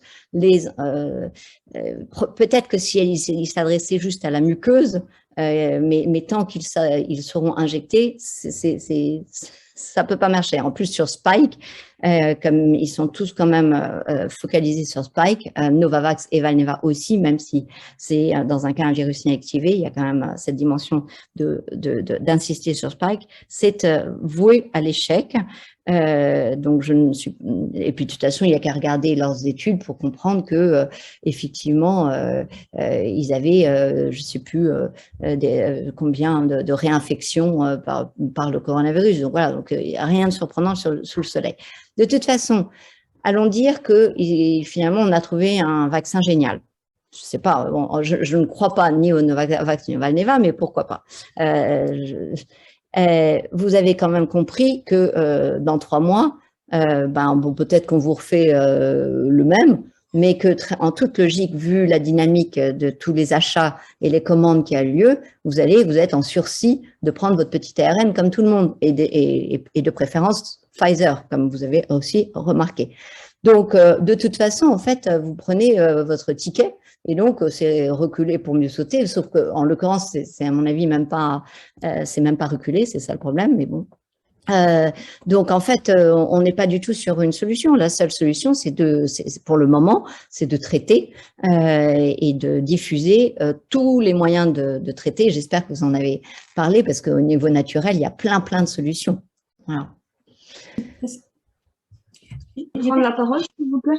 Oui, bien sûr. Oui, juste à propos de Novavax, c'est pas un vaccin qui est si classique que ça. Madame Orion-Côte me corrigera si je dis une bêtise, Non, parce qu'il est basé sur une protéine spike de synthèse et avec un adjuvant. Donc bon, point d'interrogation. Donc voilà. Ouais, non, et puis mais je pense que la sauce des adjuvants est quand même pas à piquer des hannetons non plus. non, franchement, enfin voilà, bon, c'est. Je ne sais pas. En tout cas, voilà, je pense que Madame Orion-Côte, que le prévention, c'est une vraie prévention naturelle, en préservant notre système immunitaire. Et puis, il y a aussi, comme vous dites, plein de solutions naturelles. Oui. De toute façon, maintenant, j'imagine mal quelqu'un qui n'ait pas rencontré un coronavirus. Hein. Avec la contagiosité de ce Omicron, je vois plus très bien qui n'a pas rencontré le virus. Donc, que vous ayez les anticorps ou non, n'est pas le problème. Vous avez une immunité dès lors que vous avez rencontré, sauf si vous êtes immunodéprimé évidemment, vous avez une immunité cellulaire qui s'est mise en route. Et comme celle-là, on la dose jamais, c'est un scandaleux, et c'est celle-là qui est la plus durable. Voilà, c'est. Donc, notre immunité, comme vous dites, il faut travailler sur notre capital pour préserver notre système immunitaire, mais en plus, sachez que je pense que voilà, on l'a eu très largement. Il y a Sandra, elle dit moi, je ne sais pas pourquoi. Ouais, je pense que elle peut peut-être prendre la parole, mais je pense que ce qu'elle veut dire, c'est que la meilleure façon de se protéger et de se soigner, c'est elle. Ouais. Elle a raison. C'est ça, c'est exactement ça. C'est l'immunité, c'est celle qu'on se crée à l'intérieur, avec tout l'amour qu'on peut se porter et toute cette énergie qu'on peut émaner de nous et mobiliser, expanser aussi. Ouais. Et le moi, moi, je fais partie de ces gens-là qui n'ont pas encore été confrontés au virus personnellement. Voilà, j'ai été en contact avec des personnes qui ont été malades. Hein. Alors, vous l'avez probablement, parce que en fait, ce qu'on a vu, c'est que vous savez, vous vous souvenez de SRAS-CoV, enfin l'épidémie de SRAS, qui avait été tout à fait catastrophique en Asie. En fait, SRAS-CoV était assez létal. Et en fait, on n'avait pas du tout réalisé que beaucoup de gens beaucoup d'Asiatiques avaient développé une immunité contre SRAS-CoV alors qu'ils n'avaient eu aucun symptôme. Et donc, effectivement, beaucoup ont, et c'est normal, sinon ça aurait été même létal. Donc, en fait, il y a tout lieu de penser qu'avec SRAS-CoV-2, ça a été pareil. C'est-à-dire qu'en fait, vous l'avez rencontré, surtout si vous avez été en contact, enfin voilà, sauf si vous vivez totalement reclus. J'étais en contact puisque Jusqu'à cet été, j'étais encore infirmière. Donc, ah oui, mon Dieu. Ah bah ça, c'est sûr. Donc, effectivement, j'étais en contact avec des patients. Je suis même allée faire des nuits en réa pour renforcer les équipes au moment du confinement il y a 2 ans. Alors, je ne sais pas si j'y ai été confrontée, effectivement, j'ai pu avoir cette immunité, sauf que j'ai quand même un baromètre extraordinaire à la maison, c'est-à-dire que j'ai ma fille qui vit avec moi, qui a une maladie génétique orpheline et qui est, je dirais, soi-disant immunodéprimée de par sa maladie et qui n'a pas été malade. Et pourtant, voilà, on est ensemble au moment du confinement où moi, je voyais tous ces malades et puis encore après, elle qui a, on va dire, une probance à attraper la maladie, jusqu'à présent, ni l'une ni l'autre n'avons été malades. Et je pense que si moi, j'avais eu cette immunité et que j'avais déclenché aucun symptôme, elle, avec son système immunitaire plus faible, elle aurait au moins eu, on va dire, les symptômes d'un rhume. Bah, c'est assez intéressant. Le problème, c'est que je crois que ça coûte à peu près 100 € et ça m'étonnerait que ce soit remboursé par la sécurité sociale, hein, c'est certain. Mais ça vaudrait, je trouve que dans votre cas, ne serait-ce que, enfin, par curiosité intellectuelle ou voilà, enfin, savoir où est-ce que vous en êtes, ça serait probablement intéressant, ou au minimum sur elle, pour peut-être aussi vivre de façon plus relaxe, entre guillemets, ça serait de voir, de faire ce test et de voir si vous avez, si elle a développé une immunité cellulaire. Alors elle est très relaxe justement. Bah, tant mieux. Elle est très relaxe parce que justement à l'école, elle est dans une structure spécialisée. Bon, les 3/4 des jeunes sont vaccinés et encore la semaine dernière, elle fait non mais ils sont tous malades, ils sont tous cas contact, il n'y a personne à l'école. Elle fait on a bien fait de ne pas se faire vacciner parce que franchement, nous on va bien quoi. Donc voilà. L'immunité, elle est là aussi. La croyance que l'on peut avoir ou la peur que l'on peut avoir d'attraper ou pas cette maladie. Oui, ouais, mais c'est vrai que ça revient à ce que vous dites, ça revient à ce que ma dernière diapositive, cette idée de faire circuler la vie et d'avoir cette hygiène de vie, de prendre et de rejeter ce qui ne va pas au niveau physique, spirituel, psychologique, psychique et spirituel. Et vu sa nature à votre fille et à vous-même, c'est vrai que ça ne m'étonne quasiment pas que vous ayez tenu. Moi, je suis un autre exemple où j'ai été embrassée par honnêtement, hein, par des dizaines, c'est pas que je l'ai cherché, mais j'ai été embrassée par des dizaines de milliers de personnes. Depuis des mois, donc à des phases différentes où on avait au Delta ou au Omicron, je ne sais pas quoi. Et en fait, je ne l'avais pas. Et en fait, je ne l'avais vraiment pas, puisque à Noël, pour le coup, je l'ai chopé, bel et bien chopé, mais pas, enfin, je pense, parce que je n'ai pas fait de test, mais en famille, par un de mes enfants. Donc, en fait, cette idée d'avoir peur de l'autre, elle me semble pas très souhaitable. Non, je suis bien d'accord. Merci. Pour construire une société, pour œuvrer ensemble, cette dimension de télétravail, je l'appelle depuis le début, j'appelle ça le télémerdouille. Parce que je trouve que c'est affreux d'être séparés les uns des autres, c'est affreux. En fait, ce virus, c'est vraiment une perte de lien, en fait. Donc, la perte de lien déjà au départ, hein, le lien avec, on dit le lien avec les autres, le lien avec soi-même, le lien avec quelque chose de plus grand. Et là, on nous pousse à perdre encore plus le lien. Et le but, c'est vraiment de s'unir, de s'unir le plus possible et de se voir même en présentiel et pas derrière un écran. Mais c'est un pis-aller pour l'instant puisque on devait se voir en présentiel, mais ça n'a pas été possible. Bah, c'est-à-dire qu'effectivement, sans prendre les trains, ça devient compliqué, quoi. Et voilà. Ou en allant dans des salles comme les palais des congrès où il faut un pass vaccinal, c'est un peu compliqué. J'aurais une question à poser que peut-être beaucoup de gens se posent. C'est comment se protéger du coronavirus? Parce qu'en fait, on a peut-être beaucoup, on l'a eu, et beaucoup ont peur de l'avoir. Alors, il ne s'agit pas pour moi de faire de pratiques de charlatanisme et de pratiques illégales de la médecine, hein, évidemment.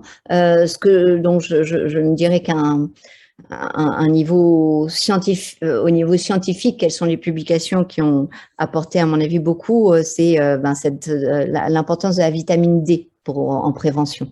Et donc, évidemment, l'importance de savoir où est-ce qu'on en est, parce que on peut avoir une hypervitaminose, être trop, consommer trop de vitamine D, donc il faut toujours faire très attention et être suivi. Mais je pense qu'en matière de prévention, cette vitamine D, dans nos pays, elle semble assez critique. Après, bah, c'est tout ce que vous connaissez, vous, et que vous pratiquez, et que j'imagine certains sont des fans de l'échinacée pour booster leur système immunitaire de temps en temps, parce qu'ils semblent qu'ils sont un peu faiblards, un petit peu fatigués. Donc voilà, après, ça va être du coup par coup en fonction de ce qu'on a. Mais pour moi, l'hygiène des mains, et un coup de vitamine D, une hygiène de vie, de circulation de vie, comme dirait Hildegard de Bingen, de viriditas, voilà, on va dire, de viridité. Vous êtes équipés là. Et ça suffit, je pense, déjà, normalement, en théorie. Alors, je sais qu'il paraît qu'on a des déficiences en zinc. Mais ça, je sais pas, c'est insuffisamment documenté, donc j'ai pas bien compris si vraiment c'était toute la population française ou pas, par exemple. Donc la vitamine D, c'est vraiment assez répandu, y compris dans les populations africaines et autres. Donc c'est étonnant. Bon, je pense dans le temps, on prenait de l'huile de foie de morue, mais je sais pas. Je n'ai pas d'explication, parce que je trouve ça bizarre qu'on ait besoin de se supplémenter d'une façon générale, en fait, quel que soit. Normalement, on est équipé, quoi. On est bien. Donc, je sais pas. Est-ce que c'est que est-ce que les dosages ont changé? Est-ce que je sais pas du tout. J'ai pas de réponse à ça. Est-ce que j'ai répondu à votre question, Nathalie? Oui, merci. Après, c'était déjà bien. Après, chacun aussi retrouvera ce qu'il faut, parce que, comme vous dites, c'est vraiment ce lien avec à différents niveaux aussi. Plus, oui. C'est vraiment, je crois que c'est vraiment la base, en fait. S'il y a une chose que j'aimerais partager, c'est qu'effectivement, il est fondamental de traiter, dès qu'on croit qu'on a le Covid, de se traiter. Ça, pour le coup, c'est vraiment vital. Et dans les 72 heures, donc très rapidement, dès qu'on sent qu'on a des symptômes, de prendre quelque chose, de pas attendre qu'on ait la prescription qu'il faut, etc. Donc de prendre immédiatement, que ce soit des antiviraux naturels, des tisanes, ce que vous voulez, de l'ail, gingembre, citron, miel, qui marche quand même très bien, et du tout petit au plus grand, au plus âgé. Voilà, c'est vraiment de pas rester, de pas attendre que, en disant j'ai pas beaucoup de symptômes. J'ai entendu beaucoup ça, et c'est embêtant. Voilà, on ne sait jamais quand est-ce que ça peut mal tourner. Et puis l'autre chose, c'est qu'on a vu quand même des formes un peu bizarres ces derniers temps, je trouve, avec notamment donc au bout d'une semaine, on va dire, pouf, ça part en pneumonie, etc. Donc, je ne sais pas, pareil, est-ce que ce sont des bactéries, est-ce que, en fait, ça n'a pas été bien étudié. On sait qu'il n'y a jamais, on sait que pour le moment, on n'a jamais trouvé dans l'histoire scientifique que la cause de mort dans une pandémie, elle était liée au virus. À chaque fois, quand on a étudié, par exemple, la grippe espagnole, on reprenait les échantillons de poumons des gens, et en fait, on s'apercevait que c'était des infections bactériennes secondaires. Donc les bactéries qui après, un virus en fait introduit un déséquilibre. Donc c'est pas forcément le virus qui est embêtant, mais c'est plutôt les déséquilibres qu'il génère. Et donc ainsi, c'est ma façon d'expliquer ces Covid post-vaccinaux qu'on voit tellement fréquemment Alors, à la première dose, c'est dans les 15 jours qui suivent la première dose, où il y a vraiment un pic de Covid. Et puis, à la deuxième dose, c'est un peu décalé dans le temps. voilà, c'est assez complexe. Et donc, à mon avis, c'est effectivement le fait que, comme on produit du spike, eh bien, l'organisme croit qu'il est en train de faire face à un virus. Donc, il va déclencher toute la réaction, donc tous les déséquilibres aussi, face à un virus. Il est pas, je ne crois pas que l'organisme soit capable de distinguer que c'est pas que le spike qui est en train de le fixer est un spike nu et qui n'est pas avec le virus, en d'autres termes. Donc, du coup, il déclenche. En tout cas, c'est mon hypothèse. Et donc, inhiber. En fait, du coup, qu'est-ce qu'on va vouloir faire dans les premières 72 heures? C'est empêcher la réplication du virus. Donc, c'est vraiment, si on veut comprendre, ça, j'ai une diapositive qui est pas mal là-dessus, qui explique les différents cycles, les différents endroits où on peut taper. Si ça vous intéresse, je peux vous montrer ça. Ça nous intéresse. Ça vous intéresse, ok. Oui, bien sûr. Alors, c'est dans mon tweet, en fait, parce que j'ai fait un tweet sur le sujet qui est épinglé sur mon compte Twitter. Et voilà. Alors, hop, share screen, comme share screen. Toc et toc. Alors, est-ce que je vais réussir à le bouger? Non, je n'arrive pas à le bouger, mais ce n'est pas grave. Donc, il faut prendre ce schéma que vous voyez de droite à gauche. Soyons ouverts d'esprit. Donc, vous avez le virus tout en haut.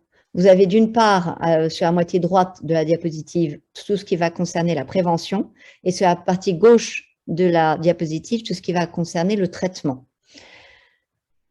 Si nous allons donc dans la prévention, ce qui était votre question, Nathalie, il y a la pré-exposition, la phase où normalement on n'est pas forcément encore exposé. Qu'est-ce qu'on doit faire dans cette pré-exposition? On doit effectivement s'assurer que notre immunité est bien en bon état et donc faire en sorte, donc c'est la fameuse circulation de la vie, la fameuse viridité dont on a parlé notamment avec Sarah. Donc voilà ce que c'est. Et dans lequel, à mon avis, la vitamine D risque d'être indispensable, comme dirait le docteur Sabatier, mon collègue. La pré-exposition, c'est évidemment l'hygiène des mains. Et ça, c'est fondamental aussi d'avoir une hygiène des mains irréprochable. Alors pour moi, le gel hydroalcoolique n'est pas forcément la solution de ce que j'appelle une hygiène de mains irréprochable, parce que d'abord, il détruit ce qu'on appelle les RNAs, donc les enzymes qui détruisent l'ARN.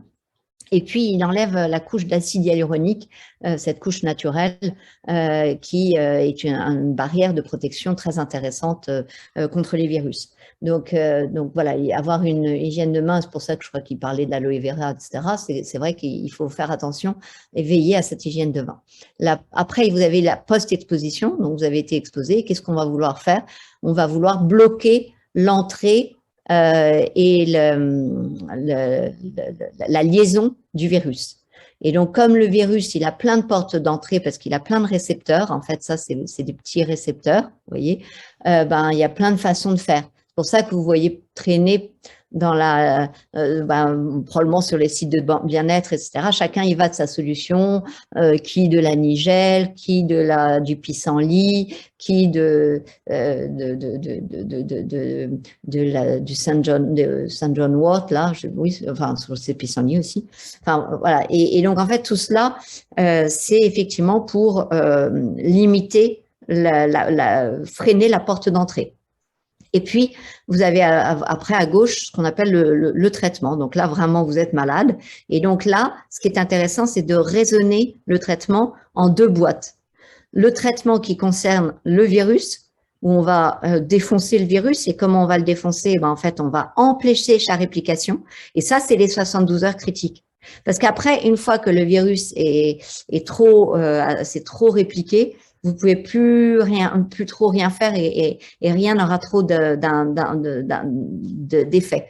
Donc, par exemple, la réglisse, et d'ailleurs, la réglisse agit à au moins 2 niveaux, si évidemment on n'a pas d'hypertension, etc. C'est au niveau de la porte d'entrée et au niveau de la réplication.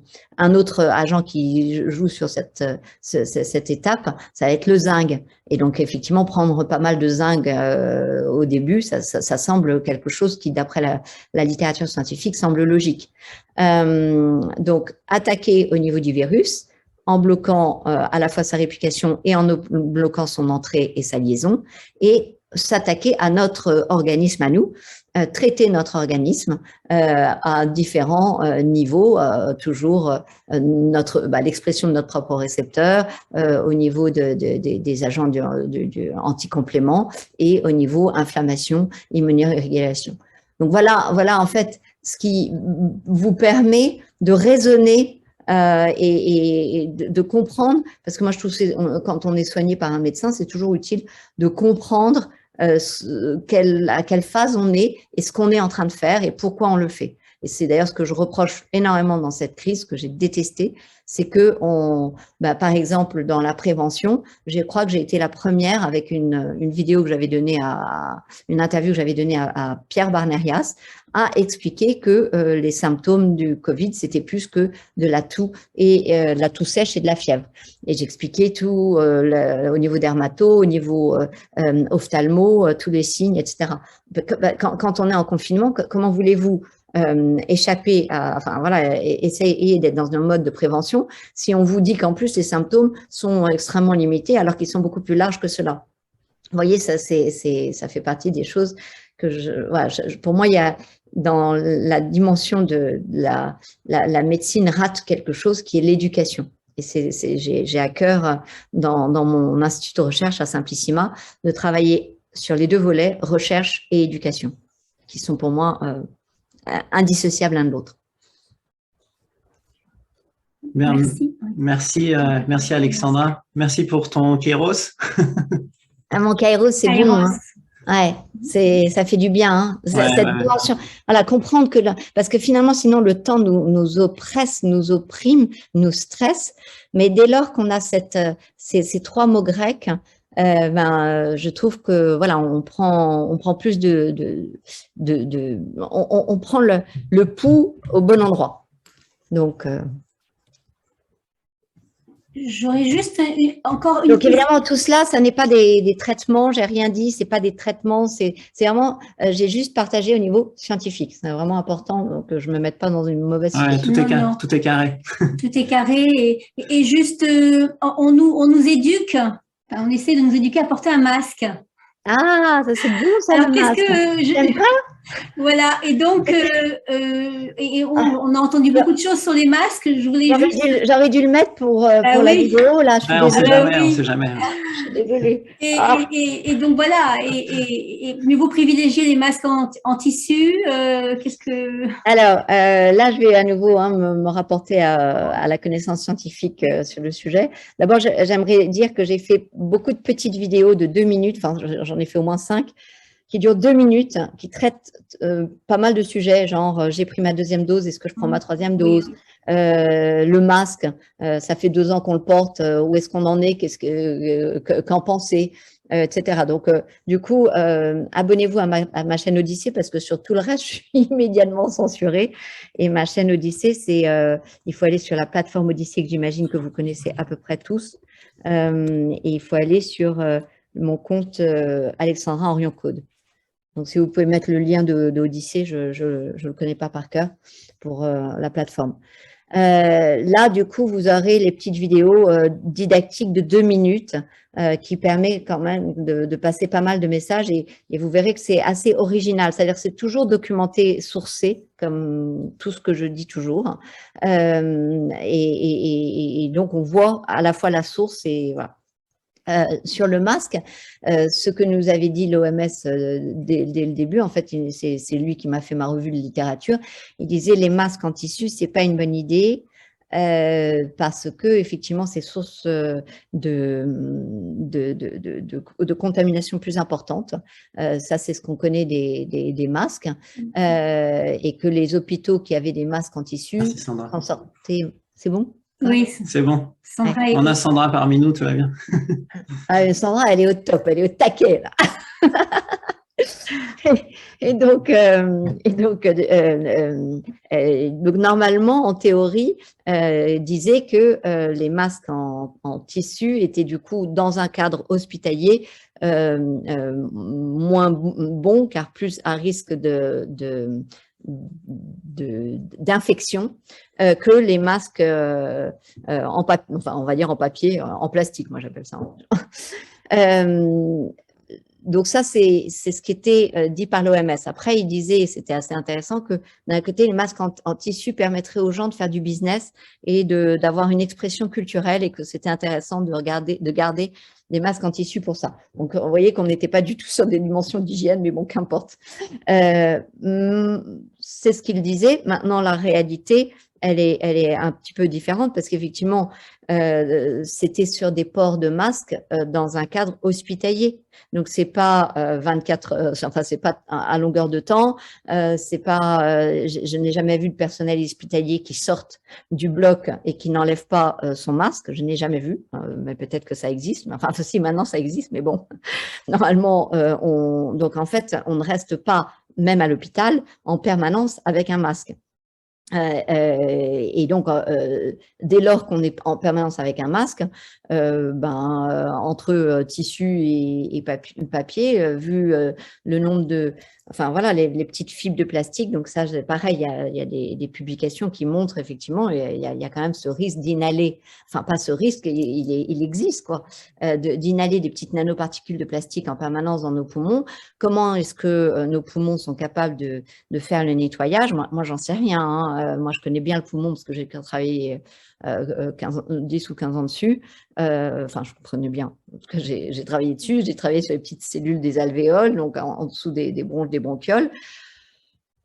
Et quand c'est dans votre poumon, c'est pas facile à nettoyer, hein. Le Karcher dans le poumon, on ne connaît pas, quoi.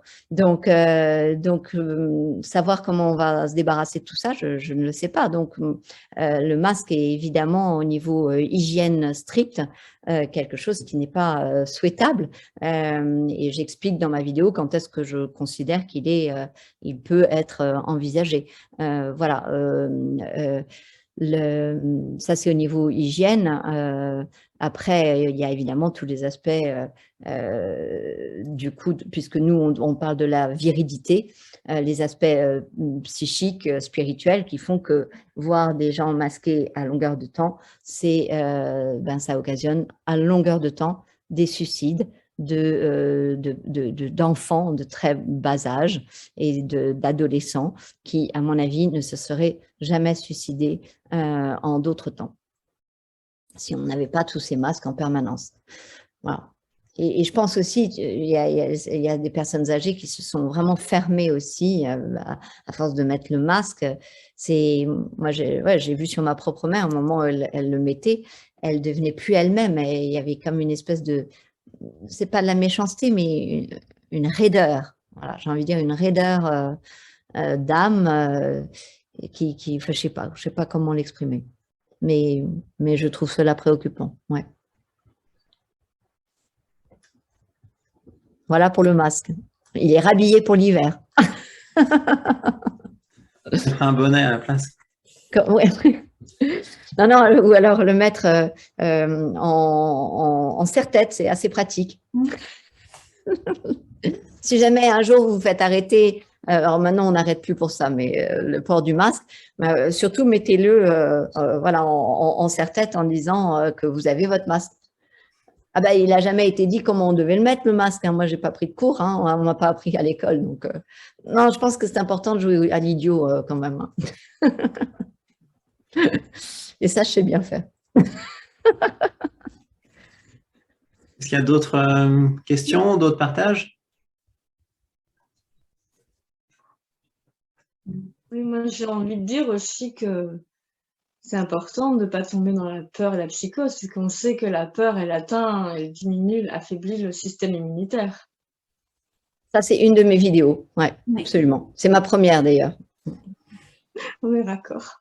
Ouais. Ah, oui, non, le stress est un extraordinaire moyen de diminuer la capacité de son système immunitaire. Ça marche très bien, très efficace. Ouais, donc c'est quand même un des premiers piliers sur lequel on peut agir facilement. Facilement, je ne sais pas. Il faut penser à agir. Mais ce n'est pas facile hein, de ne pas être stressé.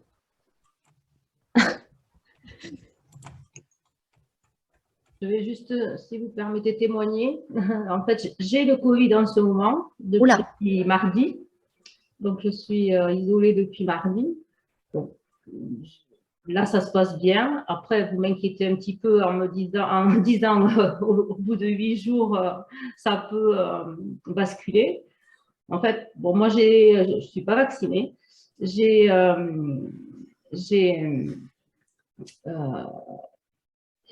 travaillé mon immunité, j'ai pris du zinc, j'ai pris plein de choses, voilà. Mais là, je vivais au travail un stress très, très fort ces jours-ci. Et je pense que ça ne m'a pas aidé. Donc, quand vous parlez de stress, je pense que aussi ce sont des facteurs aggravants. C'est connu, hein, ça, c'est scientifiquement établi. Hein, donc, c'est vraiment, effectivement, on diminue notre réponse immunitaire et du coup, c'est comme si on ouvrait la porte. Donc, vous avez été stressé, vous avez ouvert la porte au virus et paf, il s'est engouffré. Quoi. Donc voilà, moi j'ai dit que si jamais on ne traitait pas dans les 72 heures, il faut, voilà, mais si vous avez… Après, moi je me suis traitée avec des huiles essentielles, après j'ai pas, voilà, je suis… Oui, mais ça veut dire quand même que vous avez pris les choses en main. Et puis l'oxymètre, vous avez ça aussi? Non. D'accord, ça c'est quand même maintenant thermomètre et oxymètre, je trouve que c'est chez les gens, c'est de base, c'est pas mal hein, quand même. Parce que en fait, le truc bizarre du Covid, c'est que les gens avaient une saturation d'oxygène qui baissait de façon importante, donc par exemple en deçà de 92, et qui ne s'en rendaient pas compte. D'accord, on n'a pas de ressenti, sans avoir pour autant un ressenti. Donc, c'est important, vraiment, je trouve que c'est important de s'équiper. Et puis, essayer quand même, voilà, moi, je reste quand même, je sais que je suis sur un salon bien-être, etc., mais moi, je reste assez… je trouve qu'un suivi médical, rien ne remplace quand même un suivi médical, mais sachant que je trouve que le Covid se soigne d'une façon personnalisée. C'est-à-dire que jusqu'à présent, enfin, pendant longtemps, il y avait des protocoles qui marchaient super bien sur tout le monde, que ce soit l'azithromycine, l'ivermectine, tout ça. Et puis, je trouve que, voilà, est-ce que c'est parce que les gens le prenaient trop tard? Est-ce que je ne sais pas, mais en tout cas, j'ai eu l'impression qu'après, on était plus maintenant sur du personnalisé, c'est-à-dire qu'il y en a chez qui ça va plus prendre au niveau des poumons. Donc, mais après, vous avez plein de façons de se soigner avec les suppositoires, les machins, etc. Ça marche quand même bien, hein, enfin, me semble-t-il. Mais voilà, donc effectivement, c'est avoir ce suivi personnalisé que normalement, seul un médecin traitant devrait avoir avec son patient. C'était le but du jeu dans le temps. C'est pour ça que vous aviez un médecin traitant qu'il fallait déclarer. Merci, moi je peux témoigner, hein, je l'ai eu, ça a duré un mois, mais au départ j'ai voulu me soigner à la phytothérapie, aux huiles essentielles et puis après j'ai pris des antibiotiques, mais aussi j'ai été aidée au niveau énergétique et je me suis traitée aussi et donc au fur et à mesure c'était vraiment un gros travail en profondeur aussi de nettoyage, donc comme vous dites c'est vraiment en fait un travail aussi à plusieurs niveaux. C'est ça. Et au niveau, il y a vraiment ce niveau psychologique qui est extrêmement important. Plus on va aussi à l'intérieur de soi, plus on peut s'ouvrir à une autre dimension de soi. Et c'est cette dimension aussi spirituelle dont vous parliez. Et puis, il y a la dimension physique, la dimension médicale, où c'est important aussi d'être accompagné par un médecin. Alors, puisqu'on est dans les échanges de plantes, moi, le galanga est très intéressant parce qu'il agit justement à beaucoup de niveaux. Et donc, il est assez formidable et voilà, Difficile d'en trouver. Difficile d'en trouver? Oui, excusez-moi. Oui, oui. Je trouve, en fait, il y en a un peu chez Grand Frais, du frais, mais ça dépend des saisons. Parce que moi, je m'en servais au niveau culinaire et ça fait un moment que je n'ai plus vu du galanga. Normalement, en plus, c'est du petit galanga. Alors là, je sais qu'il existe c'est l'Alpinia galanga, en fait. Hein. Voilà, oui, oui. Et c'est la famille botanique. Hein. Mais ça, je pense que ça s'achète en pharmacie, ce truc-là, là, par exemple. Moi, je parlais du frais. C'était ça que je voulais dire. C'est difficile à en trouver du frais, que je râpais dans mes recettes et tout ça. Mais voilà, on n'en trouve pas. Tradiphare, c'est quelque chose c'est un laboratoire qui a pignon sur rue, hein, je pense. Donc, ça se trouve, en tout cas. Mais, ouais. Enfin, peut-être, effectivement, plus difficilement dans les magasins. En tout cas, c'est vrai que ces propriétés, et notamment parce que tu disais ça, Nathalie, au niveau du moral, c'est l'aspect psychique et le galanga aide aussi. Après, je pense que c'est aussi très, très fort, donc il faut faire très attention. Et puis moi, j'ai quand même souvenance vers le début, enfin, non, au bout d'un an et demi, quelque chose comme ça, un ami qui a une thrombopénie très, très, très sévère, hein, chronique, qui est devenue chronique, et il ne comprenait pas l'origine. Et puis, je lui dis, mais tu n'as pas pris des médicaments? Elle me dit, ah, non, non, moi, je suis contre les médicaments, etc. Je dis, bon, mais c'est quand même bizarre que tu développes ça d'un coup. Et puis, il me dit, oh non, en tout cas, je prenais de l'équinacée. Ça fait... Je dis, ah bon, tu prenais de l'équinacée, mais depuis longtemps? Elle me dit, ah bah oui, depuis mars 2020, parce que je voulais soutenir mon système immunitaire. Et donc, en fait, il avait pris de l'équinacée au long cours. Et donc, l'équinacée est connue comme étant effectivement pouvant entraîner des thrombocytopénies. Donc, en fait, c'est vrai que les plantes, c'est toujours extrêmement dangereux de ne pas les prendre, en général, de ce que je comprends, par cure. Et voilà, ouais, pas les prendre au long cours. Puis il y a quand même des spécialistes aussi, et c'est aussi là, aller aussi se rapprocher de spécialistes et de ne pas faire sa petite sauce chacun. Et c'est important parce que il y a aussi une certaine dangerosité aussi à prendre trop de plantes ou trop d'huile essentielle ou pas avoir les goûtages. Les huiles essentielles, elles sont souvent hépatotoxiques, elles ont une toxicité pour le foie.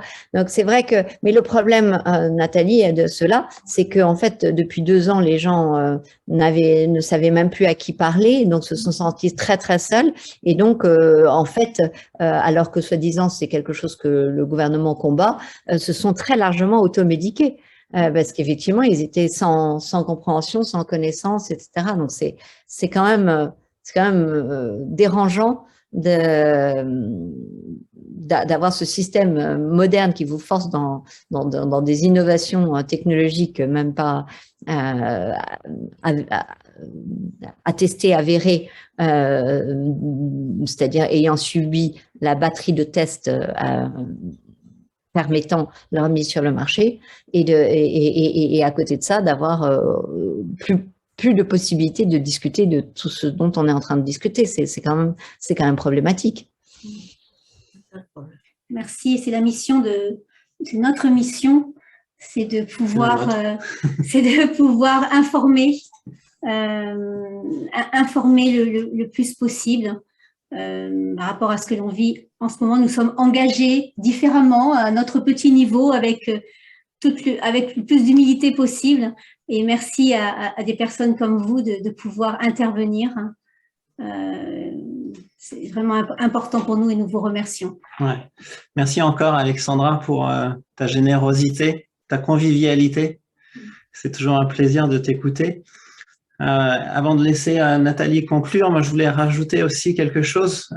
Ces 2 jours ont été donnés avec plein d'énergie, avec le cœur, dans l'organisation. Merci Nathalie. Et puis aussi par toutes les personnes qui sont venues faire des conférences, y compris toi, qu'on vient d'écouter. Il y a eu Louis aussi qui est venu partager avec nous. Et je pense que c'est intéressant de garder un cercle vertueux, de permettre d'avoir ce lien-là entre nous tous. C'est pour ça qu'on a organisé une cagnotte Alors oui, là, ça va être en euros, mais les euros sont pas forcément un gros mot. C'est intéressant de pouvoir échanger. Nous, on donne avec le cœur, et puis si en retour, il y a quelque chose, ça nous permet, comme tu dis, si justement, de continuer à donner cette mission-là, à partager, à communiquer entre chacun. Donc voilà, on vous met le lien dans la discussion de Litchi. Et à toi, Nathalie. Merci encore, Alexandra. À très bientôt. Merci, Alexandra. Merci. Immense gratitude pour votre générosité et votre chaleur, votre amour des gens, l'amour de la vie. Et ça se ressent vraiment. Vous incarnez votre engagement. Merci beaucoup. Merci à vous. Au revoir à tous alors. Au revoir, merci. Au revoir, merci. Bonne soirée. Au revoir. Bonne soirée. Au revoir. Au revoir.